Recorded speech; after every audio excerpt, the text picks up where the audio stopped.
মৰমৰ ছাত্ৰ ছাত্ৰীসকল, তোমালোকক প্ৰীতি নিশা চেনেললৈ স্বাগতম। আজি মই তোমালোকলৈ লৈ আনিছো ছাত্ৰ জীৱন আৰু সমাজ সেৱা পাঠৰ তৃতীয় খণ্ডটো। তোমালোকৰ লগত মই আলোচনা কৰি আছিলো ছাত্ৰসকল চেচুকৰ ডেম দেউকা কৰি ৰাখিলে নহব, এইখিনিলৈকে মই তোমালোকৰ লগত আলোচনা কৰিলো। আজি এতিয়ালৈকে মই দুটা ভিডিঅ' তোমালোকলৈ ছাত্ৰ জীৱন আৰু সমাজ সেৱা পাঠটি আগবঢ়াই দিছো। অকমান তোমালোকক আগৰ ভিডিঅ'ৰ কেইটাৰ উনুকিয়াই দিব বিচাৰিছো যে কি আছিলে আমাৰ ছাত্ৰ জীৱনটো একাগ্ৰ চিতে অধ্যয়ন কৰিব লাগে, হয়নে? ছাত্ৰ হৈ থাকিলে যদি আমি বাহিৰৰ হৈছৈত বেছি গুৰুত্ব দিওঁ তেনেহলে আমাৰ প্ৰকৃত উদ্দেশ্য সফল নহব। অৱশ্যে বৰ্তমান আমাৰ শিক্ষা ব্যৱস্থাতেও আছে বহুত ত্ৰুটি দেখিবলৈ পোৱা যায়, কাৰণ আমি বিষয়বস্তু অধ্যয়নতকৈ জ্ঞান আহৰণ কৰাতকৈ অন্য কিছুমান কথাত বেছিকৈ গুৰুত্ব দিওঁ, কাৰণ আমি নম্বৰৰ ওপৰত বেছি গুৰুত্ব দিওঁ। বৰ্তমান শিক্ষা ব্যৱস্থাত এইসমূহ দুখ দেখিবলৈ পোৱা যায়, কিন্তু ফৰেন কাণ্ট্ৰি বিলাক বা মাৰ্কিন যুক্তৰাষ্ট্ৰত এনেকুৱা ধৰণৰ দুখসমূহ দেখিবলৈ পোৱা নাযায়, হয়নে? ধৰা দুখীয়াক পুতৌ কৰিবা বুলি আমি ক'লে সেইসমূহ আমি শিক্ষকে তাৰ গভীৰতাটো বুজাব লাগিব যে দুখীয়া মানুহক পালে আমি ব্যৱহাৰিক শিক্ষাটো আমি দিব পাৰিব লাগিব, যে দুখীয়া মানুহক আমি সহায় কৰিব লাগে। কিন্তু দুখীয়াৰ মধনীয়া দনে দন্তীয়া দ দীঘৰি কাণে হুঁচৰিকা এইসমূহ বানান শিকোৱাতে সীমাবদ্ধ থাকিলেও নহব, হয়নে? সেইকাৰণে সমাজ সেৱাৰ লগত ছাত্ৰ জীৱনৰ সম্পৰ্ক আছে। আমি ছাত্ৰ হৈ সমাজ সেৱা কৰিব লাগিব, কিন্তু নিজৰ সীমাত থাকি। নিজৰ পঢ়াৰ প্ৰথম উদ্দেশ্য হ'ল ছাত্ৰসকলৰ প্ৰথম উদ্দেশ্য হ'ল পঢ়া, আৰু তেওঁলোকক কি কৰিব নহব, চক খুৱাব নহব বা অনমনা কৰিব নহব। তেওঁলোকক মুকলিমূৰীয়াকৈ পঢ়িবলৈ আগবঢ়াই দিব লাগিব। তেওঁলোকক চেচুকৰ ডেম দেউকা কৰি ৰাখিব নহব, তেওঁলোকক আগবঢ়াই দিব লাগিব। তেওঁলোকে যাতে জ্ঞানকাৰী, অৰ্থকাৰী আৰু কাৰ্যকৰী শিক্ষা লাভ কৰিব পাৰে। ছাত্ৰ ছাত্ৰীসকল, আমি এইখিনিলৈকে আগৰ দুটা ভিডিঅ'ত আলোচনা কৰিলো। এতিয়া আমি শেষৰ পৰ্যায়টোলৈ আগবাঢ়ো আহাচোন। চোৱাচোন সকলোৱে, কাৰ্যকৰী শিক্ষাৰ ঠাই স্বৰূপে আমাৰ ছাত্ৰসকলে সাম্প্ৰতিক গাঁৱতে নিজৰ কাৰ্যক্ষেত্ৰ বাছি ল'ব পাৰে। আমি যে কাৰ্যকৰী শিক্ষা বা ব্যৱহাৰিক শিক্ষা ল'ব লাগিব, তাৰ বাবে ছাত্ৰ ছাত্ৰীসকলে নিজৰ নিজৰ গাঁওখনকে কাৰ্যৰ ক্ষেত্ৰ হিচাপে বাছি ল'ব লাগিব। এই 20 শতিকাৰ মাজভাগতো আমাৰ দেশত অজ্ঞানতাই নিৰ্বিবাদে ৰাজত্ব কৰিছে। ইয়াতকৈ আৰু ধিক্কাৰ কথা কি হ'ব পাৰে? এতিয়া 20 শতিকাৰ কালতো আমাৰ গাঁওবোৰত বিনা প্ৰতিবাদে অন্ধবিশ্বাস কুসংস্কাৰে আগুৰি ধৰিছে, আৰু ই ধিক্কাৰ কথা কি হ'ব পাৰে ইয়াতকৈ, হয়নে? এইটো লাজৰ কথা। এতিয়া 20 শতিকাতো আমাৰ গাঁওবিলাকত অন্ধবিশ্বাস কুসংস্কাৰে কোনো বিনা প্ৰতিবাদে সকলোৱে আঁকোৱালি লৈ আছে। সেইসমূহ প্ৰচলন এতিয়াও হৈ গাঁওবিলাকত আছে। আজিৰ স্বাধীন আৰু উন্নত দেশবোৰৰ ইয়াৰ 300-400 বছৰ আগেয়ে যি অৱস্থাত আছিল, আমাৰ দেশৰ অধিকাংশ লোক আজিও এই অৱস্থাটোতে আছে। চোৱাচোন, যে আজি 300-400 বছৰ আগতেই আজিৰ স্বাধীন দেশবিলাকৰ যি অৱস্থা, সেই আমাৰ দেশখনৰ আজি 300-400 বছৰ আগতে যি উন্নত দেশ, এতিয়া উন্নত দেশ হ'ল, সেই দেশবোৰ 300-400 বছৰ আগতেহে আছিলে এনেকুৱা অৱস্থা। আমাৰ দেশত বৰ্তমানো তেনেকুৱা অৱস্থাই আছে, মানে মানুহ সম্পূৰ্ণ শিক্ষিত হোৱাই নাই। অন্ধবিশ্বাস কুসংস্কাৰতে মানুহবোৰ আমাৰ দেশখনত আবদ্ধ হৈয়ে আছে। আমাৰ গাঁওবোৰত মাথোন আমাৰ পুৰণি সভ্যতা, শিক্ষা আৰু সাধনাৰ অলপ অৱশেষ দেখিবলৈ পোৱা যায়। গাঁওবিলাকত পুৰণি সভ্যতা সংস্কৃতি, যিখন ভাৰত, যিখন অসমত ঋষিমুনি দেশ বুলি কোৱা হয়, আমাৰ দেশৰ গীতা, ভাগৱত, হয়নে, এনেকুৱা ধৰণৰ মহৎ মহৎ গ্ৰন্থসমূহৰ দ্বাৰা আমি শিক্ষিত হৈছোঁ, বা আমাৰ দেশখনৰ ঋষিমুনিৰ দেশ, তেওঁলোকে বিভিন্ন ধৰণৰ বিদগ্ধ পণ্ডিতসকলৰ এই দেশখনত কিন্তু বৰ্তমান কিছু পৰিমাণেহে সভ্যতা, শিক্ষা, সংস্কৃতিটো আছেগৈ। এতিয়া লাহে লাহে সেইসমূহ লোপ পাবলৈ ধৰিছে, অৱশেষ দেখিবলৈ পোৱা যায়। কিন্তু অনেক দিনৰ অজ্ঞানতাই এই সভ্যতাক অসভ্যতা, এই শিক্ষাক অশিক্ষা আৰু এই সাধনাক কপটতাত পৰিণত কৰিছে। কি কৰিলে? সেই যে পুৰণি দিনৰ সভ্যতা সংস্কৃতিসমূহ সভ্যতাক অসভ্যতালৈ পৰিৱৰ্তন কৰিছে। কোনে কৰিলে? অনেক দিনৰ অজ্ঞানতাই। আমাৰ বিভিন্ন অজ্ঞানতাই আমাক কোৱা হয় অৰ্ধ শিক্ষা বৰ ভয়ংকৰী বুলি আমি কওঁনে নকওঁ, হয়নে? সেইকাৰণে কৈছে যে অনেক অজ্ঞানতাৰ ফলস্বৰূপে আমাৰ নিজৰ সভ্যতাটোকে অসভ্যতা কৰিছোঁ, শিক্ষাক অশিক্ষা আৰু সাধনাক অসাধনা কৰি আমি নিজেই কৰি তুলিছোঁ। আজি গাঁও অজ্ঞানতা আৰু কুসংস্কাৰৰ লীলাভূমি। আজিৰ বৰ্তমান গাঁওবোৰ অন্ধবিশ্বাস আৰু কুসংস্কাৰৰ লীলাভূমি পৰিণত হৈছে। ঈশ্বৰে গাঁও সৃজিছে, মানুহে নগৰ সাজিছে। ঋষিসকলৰ পূজনীয় গাঁৱত সোমাই আজি কি দেখিবা? ঈশ্বৰেই গাঁও সাজিছে। তাৰমানে ভাবাচোন, গাঁৱত কেনেকুৱা ধৰণৰ জ্ঞানী ঋষিমুনিৰ দেশ বুলি কোৱা হয়। গাঁৱত ইমান ঈশ্বৰৰ গাঁও সাজিছে, মানে কি গাঁওখনত সম্পূৰ্ণ শিক্ষাৰে সভ্যতা সংস্কৃতিৰে এটা সময়ত আৱৰি আছিলে নাই? কেনে কৈছে ঈশ্বৰে গাঁও সাজে, কিন্তু নগৰ মানুহেহে সাজে, হয়নে? ঋষিমুনিৰ পূজনীয় গাঁৱত সোমাই আজি কি দেখিবা? এনেকুৱা ঋষিমুনিসকলৰ দিনৰ গাঁওবিলাকত এতিয়া সোমাবলৈ লাজ লাগে। তাত কি দেখিবা? সকলো লোক অজ্ঞানতা, অচেতন, গাহৰিৰ দৰে পেট পুহি থকাটো বহুতেই জীৱনৰ লক্ষ্য বুলি ভাবিছে। নিজৰ ঘৈণী আৰু ল'ৰা ছোৱালীবোৰৰ বাহিৰে আনৰ মৰম নুবুজে, হয়নে? গাঁওবিলাক এনেকুৱা হৈছে যে অজ্ঞানে ভৰি পৰিছে। সেইকাৰণে কেৱল মাত্ৰ নিজৰ ল'ৰা ছোৱালী আৰু ঘৈণীয়েকৰ বাদে একোৱেই তেওঁলোকে চিনি নাপায়। আৰু কৈছে যে তেওঁলোকে নিজৰ পেটটো পুহিয়ে থাকিব লাগে, যে পৃথিৱীখন ইমান আগুৱাই গৈছে, আমি সদায় নতুন দুটা কথা শিকোঁ, নতুন কিবা এটা কাম কৰিবলৈ আগুৱাই যাওঁ, সেইসমূহ নাভাবে। তেওঁলোকে নিজৰ পেটটোৰ কাৰণে দুটকা ঘটিব পাৰিলেই গাঁৱৰ মানুহবোৰ সীমাবদ্ধ হৈ থকাৰ অৱস্থা এটা পৰিণত হৈছে।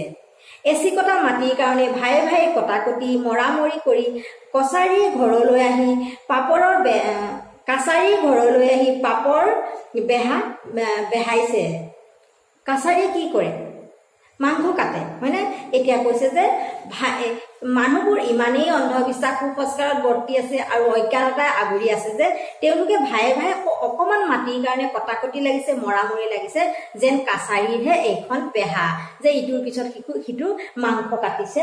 তেনেদৰে তেওঁলোকে মানুহৰ মাজতে এটা বেহা বেপাৰ সৃষ্টি কৰাৰ দৰে পৰিৱেশ গাঁওবিলাকত সৃষ্টি হৈছে। কানিভাং আদিত অনেক মজি আছে। চাৰিওফালে দেশত কত কি কাণ্ড হ'ব লাগিছে, তাক খাই নে কান্ধতে পিন্ধে ক'ব নোৱাৰে। মদ ভাং কানি খাই তেওঁলোক পৃথিৱীত ক'ত কি হৈ আছে একো গম নাপায়। পৃথিৱীখনৰ চাৰিওফালে ক'ত যে কি ঘটি আছে তাক একোৱেই নাজানে। তেওঁলোকে কেৱল ভাং মদ কানিতেই ব্যস্ত হৈ গাঁৱত তেনেদৰেই মানুহে জীয়াই আছে। দুহালিচা মাটিৰ খেতিত ল'ৰাই ছোৱালীয়ে এঘৰুৱাল মানুহ লোণ তেলকণৰ পৰা মণি কেৰু চিমলাই চুৰিয়ালৈকে সকলো বস্তু লৈ পুহ যাবলৈ আশা পালি আছে। কৈছে যে দুহালিচা মাটিত খেতিত অকণমান মাটিত খেতি কৰিয়ে সকলোৱে সেইটো আশাতে আছে যে ল'ৰাই ছোৱালীয়ে যে কৈছে যে লোণ তেল নিমখ যেনে তেনে খাই বাচি থাকিবলৈ সকলোৱে সেইটোৱে উদ্দেশ্য, যে ভাল কাম এটা কৰি ডাঙৰ মানুহ হওক, সেইটো উদ্দেশ্য গাঁৱৰ মানুহৰ নাই। তেওঁলোকে কি কৰিছে? মণি কেৰু চিমলাই চুৰিয়ালৈকে সকলো সেই দুহালিচা মাটিতে খেতি কৰি খাই বৈ জীয়াই থকাটোৱে তেওঁলোকৰ প্ৰধান উদ্দেশ্য হৈ পৰিছে। উন্নতিৰ ফালে সমূলি ধাউতি নাই।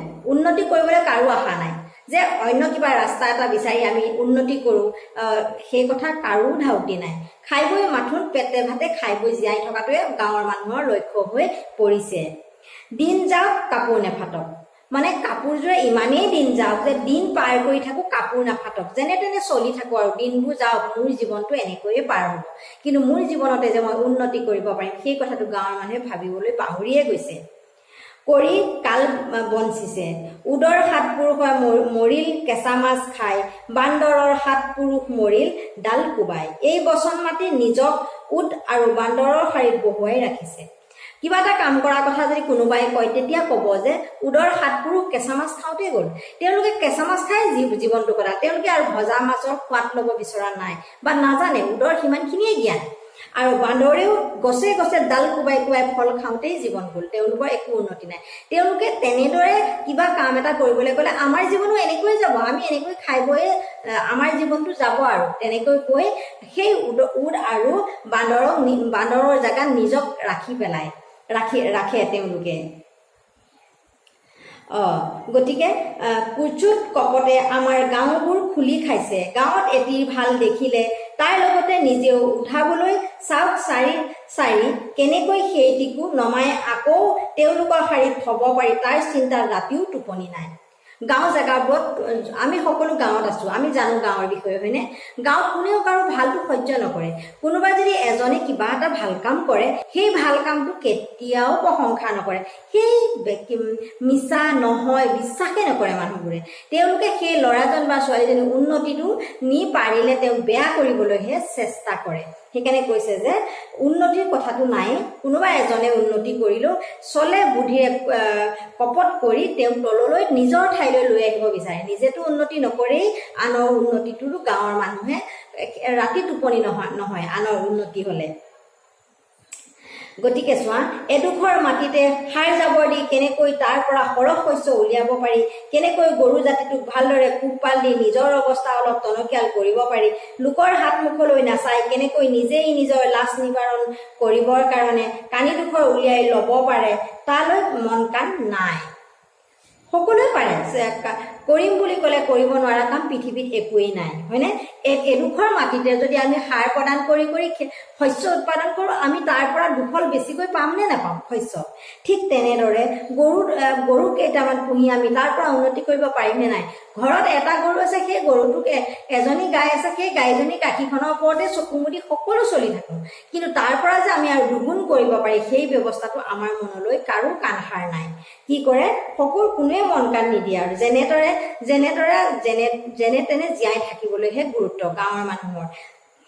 হাই, যি জাতিৰ লোকৰ হাতৰ মুখলৈ নেচালে নিজৰ ল'ৰা ছোৱালীক লাজ নিবাৰণ কৰিব নোৱাৰে, সেই জাতিৰ সভ্যতা সোপান কিমান তল খাপৰ। যি জাতিয়ে নিজৰ ল'ৰা ছোৱালীৰ লাজ নিবাৰণৰ কাপোৰ এটা কিনিবলৈ আনৰলৈ চাব লগা হয়, তেনে জাতিৰ সভ্যতা সংস্কৃতি আৰু কি থাকিব? ভাবাচোন, সভ্যতা সংস্কৃতিৰ খোপাটো কিমান তল খাপৰ হ'ব, হয়নে? আমি ইমান কোনো চিন্তা কৰিব নোৱাৰোঁ যে এডৰা মাটিতেই আমি সাৰ সিঁচি তাৰ পৰা শস্য উৎপাদন কৰি আমি দুগুণ টকা বা অৰ্থ উৎপাদন কৰিব পাৰিম। সেইখিনি আমাৰ জাতিয়ে সেইখিনিও নাজানে। এতিয়া চাওঁ আহা পিছৰ পেৰেগ্ৰাফ। ছাত্ৰসকলে গাঁৱত সোমাই নিজ ঘৰে ঘৰে গাঁৱে গাঁৱে অশিক্ষিত লোকসকলৰ এই বিষয়ে চকু মুকলি কৰিব লাগিব। আমাৰ গাঁৱৰ যিসকল নিৰক্ষৰ অৰ্ধশিক্ষিত লোক তেওঁলোকেহে তেনেকৈ সেইসমূহ কাম কৰি আছে, হয়নে?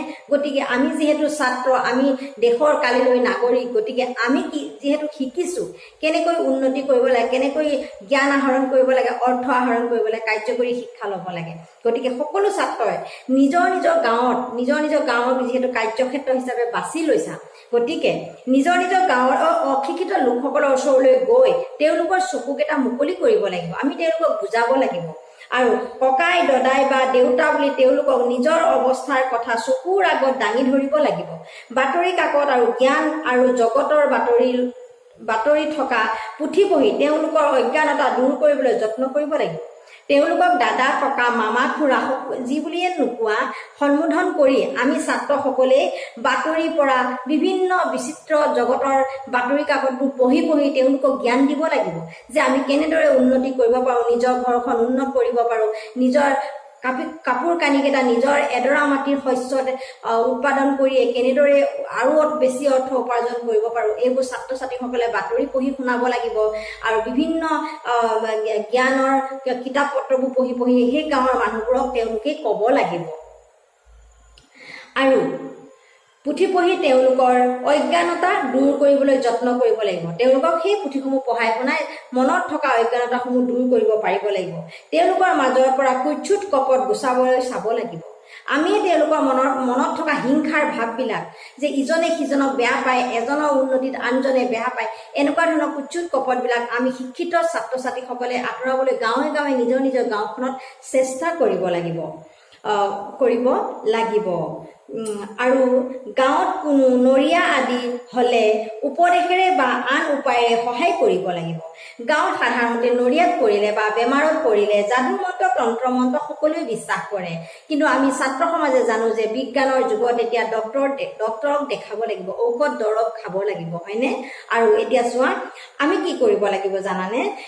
যিহেতু আমি ছাত্ৰ, আমি সেই বয়সস্থসকলক বুজাব পাৰিব লাগিব যে এওঁলোকক আমি ডক্তৰক দেখাব লাগিব, এনেদৰে উপদেশ দিব লাগিব বা হাতে কামে কৰি তেওঁলোকক সেই আৰ্হিটো দেখুৱাব ছাত্ৰসকলেই লাগিব। উপদেশেৰে আৰু উদাহৰণেৰে নিজৰ ঘৰ আৰু গাঁওখন একোখন আদৰ্শ গাঁও কৰিবলৈ চাব লাগিব। আমি উপদেশো দিব পাৰোঁ সময় সাপেক্ষে, আৰু সময় সাপেক্ষে আমি উদাহৰণ দেখুৱাব লাগিব, আমি নিজে লৈ যাব লাগিব। গাঁৱত মই এটা উদাহৰণ দিলোঁ, গাঁৱত কোনোবা এজন বৃদ্ধ মানুহৰ বেমাৰ হ'ল, গাঁৱৰ মানুহবোৰে সাধাৰণতে বেজ মাতিব, কিন্তু তোমালোকে যিহেতু শিক্ষিত, তোমালোকে নিজেই ডক্তৰৰ ঘৰলৈ লৈ যাবা বা নিজেই ডক্তৰ এজন মাতি আনি দেখুৱাবা, সেইটো তোমালোকৰ উদাহৰণ বা আৰ্হি হ'ব। যদি সেই ডক্তৰক দেখুৱাই ৰোগীজন আৰোগ্য হৈ উঠে, তেতিয়া তেনেদৰে ইজনে সিজনে লাহে লাহে অৰ্ধশিক্ষিত মানুহবোৰে, অজ্ঞানতে আগুৰি থকা মানুহবোৰ লাহে লাহে পোহৰলৈ আহিব। সেয়েহে কৈছে ছাত্ৰ ছাত্ৰীসকলে উদাহৰণো দিব লাগিব, আৰ্হিও দেখুৱাব লাগিব। এতিয়া চোৱা, এইবোৰ কাম ছাত্ৰৰ কৰ্তব্যৰ বাহিৰত নহয়, এইবোৰ ছাত্ৰৰ কৰ্তব্যৰ বাহিৰত নপৰে, এইবোৰ ছাত্ৰৰ কৰ্তব্যৰ ভিতৰৰ বস্তু, সমাজ সেৱা এইটো। কিয়নো এইখিনি কাম তেওঁলোকৰ কাৰ্যকৰী শিক্ষাৰ একোটি পাঠ মাথোন। আমি যে ক'লো ছাত্ৰসকলে, অলপ আগৰ ভিডিঅ'ত মই তোমালোকক কৈছিলোঁ, ছাত্ৰসকলে জ্ঞানকাৰী, অৰ্থকাৰী, কাৰ্যকৰী শিক্ষা ল'ব লাগে। কেৱল জ্ঞানকাৰী বা কেৱল অৰ্থকাৰী শিক্ষা ল'লেও নহ'ব। এইটো আমাৰ কি, এনেদৰে আমি যদি কাম কৰোঁ সেইটো কাৰ্যকৰী শিক্ষাৰ পাঠ্যক্ৰমত আমাৰ পৰিব। ইয়াতো তেওঁলোকে শিক্ষাৰ্থীহে, শিক্ষক নহয়। ইয়াত কিন্তু তেওঁলোক শিক্ষক নহয়, শিক্ষাৰ্থীহে। এইবিলাক কামত সহানুভূতি নথকা লোকসকলে দূৰৰ পৰা চাই নানা অমংগল আৰু অকৃতকাৰ্যতাৰ স্বপ্ন দেখিব পাৰে। কিছুমান লোক এনেকুৱা আছে, সহানুভূতি নাই, তেওঁলোকে ভাল নাপায়, তেওঁলোকে কি কৰিব, অমংগল আৰু অকৃতকাৰ্যতাৰ কথা ক'ব। সেইসমূহলৈ আমি কাণ দিব নহ'ব। কিন্তু আশাসুধীয়াকৈ কাম কৰাসকলৰ হাতত ইয়াৰ মংগল আৰু কৃতকাৰ্যতা ধৰা নপৰি নাথাকে।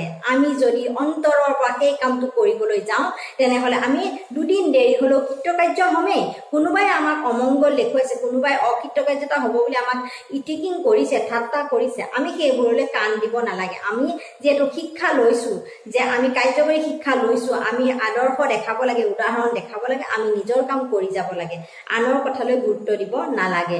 এদিন নহয় এদিন তোমাৰ যদি উদ্দেশ্য সজ আৰু সঁচা হয়, তুমি সফল হবাই। ইয়াত মই ক'ব খোজা নাই যে গাঁৱৰ সকলো দুখেই নগৰৰ দুখ নাই।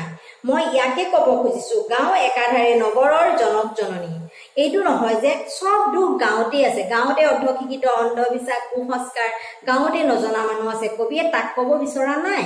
কবিয়ে কৈছে যে কাৰণ গাঁওখন কোনে, নগৰখন কোনে বনাইছে, গাঁৱৰ মানুহেই বনাইছে। সেইকাৰণে কৈছে যে গাঁৱত দুখ আছে, নগৰতো দুখ আছে।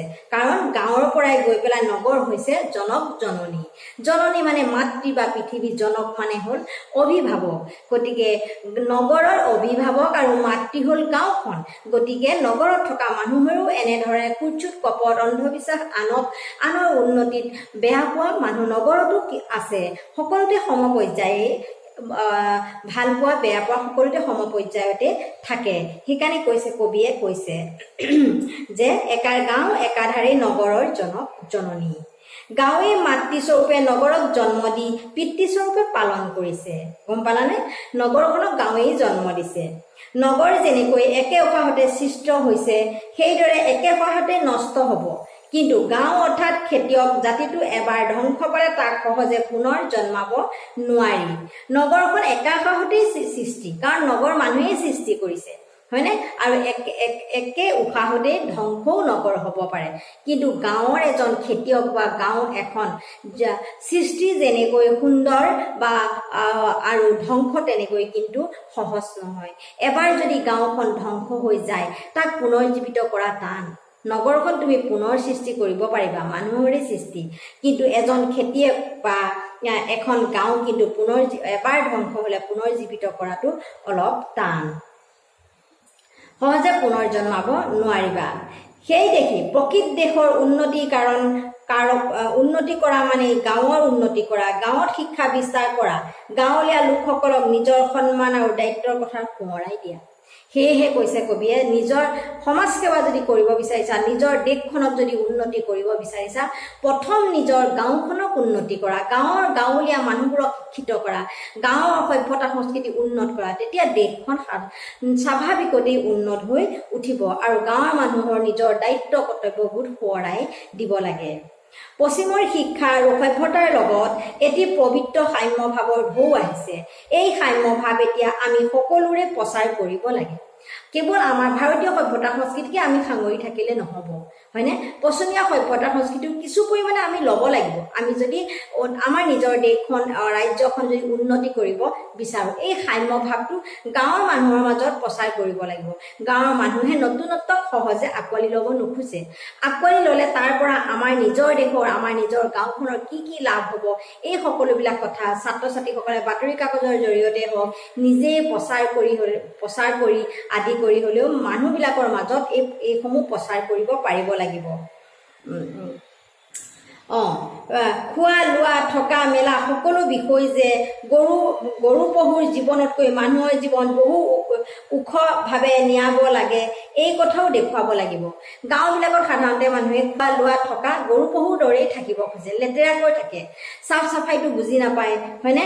সেইকাৰণে তেওঁলোকে কি কৰে, যেনে তেনে জীয়াই থাকিব খোজে। কিন্তু আমাৰ যে মানৱ জীৱনটো, মানৱ যিহেতু জীৱশ্ৰেষ্ঠ, গতিকে মানুহে যে বহুত ওখ ভাৱ বা উচ্চভাৱে মানুহ জীয়াই থাকিব পাৰে, সেই কথা আমি শিকাব লাগিব। গৰু ছাগলীৰ দৰে আমি আৰু থাকিলে নহ'ব। এই কথা আমি কোনে শিকাব লাগিব? ছাত্ৰসকলে আমাৰ যিসকল গাঁৱত অজ্ঞানতাৰে আগুৰি থকা মানুহ আছে, যিসকল অৰ্ধশিক্ষিত লোক আছে, তেওঁলোকক শিকাব লাগিব। গাঁৱৰ সকলো মানুহে অৰ্ধশিক্ষিত বা অজ্ঞানতাৰ ভৰি থকা নহয়। যিখিনি মানুহে বুজি নাপায় বা নতুনত্বক আঁকোৱালি ল'ব নোখোজে, তেনেধৰণৰ মানুহখিনিক আমি বুজাই মেলি গাঁওখন উন্নতি কৰিবলৈ চেষ্টা কৰিব লাগিব। এনেবোৰেই ছাত্ৰসকলৰ আহৰি সময়ৰ উপযুক্ত বন আৰু কাৰ্যকৰী দেশৰ সেৱাৰ শিক্ষা হ'ব। আজৰি সময়ত আমি কটোৱা এইবোৰেই ছাত্ৰসকলৰ উপযুক্ত কাম আৰু কাৰ্যকৰী শিক্ষাৰো এটা অংশ। এই সমাজ সেৱা আৰু দেশ সেৱাই শিক্ষাই প্ৰকৃত শিক্ষা। এনেধৰণৰ সমাজ সেৱা বা দেশ সেৱাই হৈছে প্ৰকৃত শিক্ষা। এই নৰসেৱাতেই প্ৰকৃত নাৰায়ণ সেৱা। মানুহক সেৱা কৰিলেই প্ৰকৃত নাৰায়ণ সেৱা, মানে ভগৱানক সেৱা। আমি ভগৱানক বেলেগকৈ সেৱা কৰাৰ প্ৰয়োজন নাই। আমি যদি নৰসেৱা কৰিব জানিছোঁ, তেনেহ'লে নাৰায়ণ এনেই সন্তুষ্ট হ'ব। মৰমৰ ছাত্ৰ ছাত্ৰীসকল, মই 3টা ভিডিঅ'ৰ মাজেৰে তোমালোকলৈ ছাত্ৰ জীৱন আৰু সমাজ সেৱা পাঠটি আগবঢ়াই দিলোঁ। মই আশা কৰিছোঁ তোমালোকে নিশ্চয় এই পাঠটো বুজি পাইছা। আৰু যদি কিবা তোমালোকৰ বুজাত অসুবিধা হৈছে, মোক কমেণ্ট কৰি জনাবা। আজিলৈ ইমানেই, ধন্যবাদ।